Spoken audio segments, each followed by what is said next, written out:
pra vocês 10 coisas sobre mim que talvez vocês não saibam. Provavelmente vocês não sabem. Mas eu vou falar aqui. Primeiro, eu gosto de música eletrônica. Normal. Só que eu também gosto de um pouquinho de funk. Segundo, eu gosto de WWE, Road Wrestling Entertainment, que significa entretenimento de wrestling mundial. Só é uma qualidade muito boa, mas é você mesmo. Terceiro,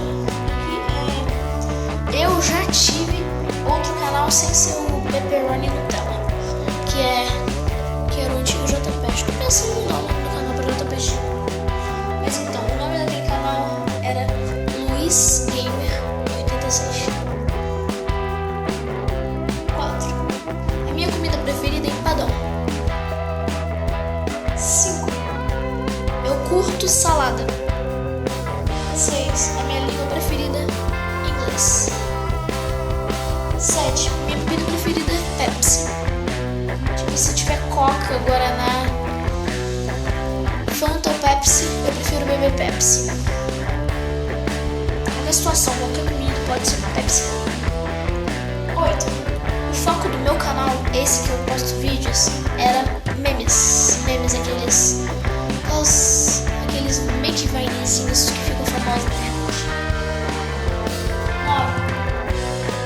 9. Eu quero ser obstetra. Se você não sabe o que é obstetra, é a pessoa que faz cirurgia de parto. O que é parto?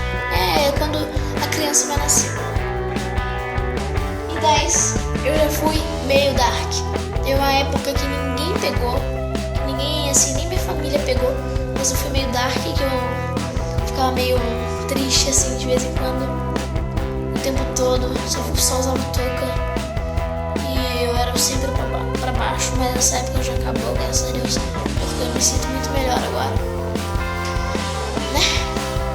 Mas é só isso. Ai, esse flash tá machucando. Mas é só isso mesmo, galera. Espero que vocês... um vídeo pra descontrair que tá fazendo vídeo no canal. Mas então, tô viajando aqui porque eu tô vendo umas coisas na minha vista aqui.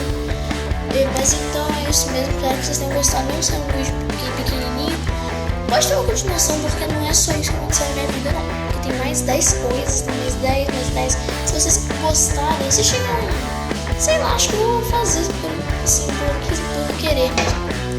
Aí eu vou fazer a segunda parte, beleza, galera? Porque tem muita coisa.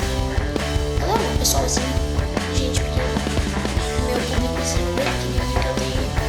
Mas é só isso mesmo. Muito obrigado pela tua atenção, pela tua compreensão, pela tua paciência.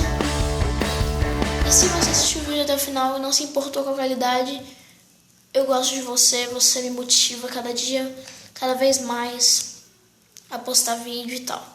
É nóis, galera. Fui!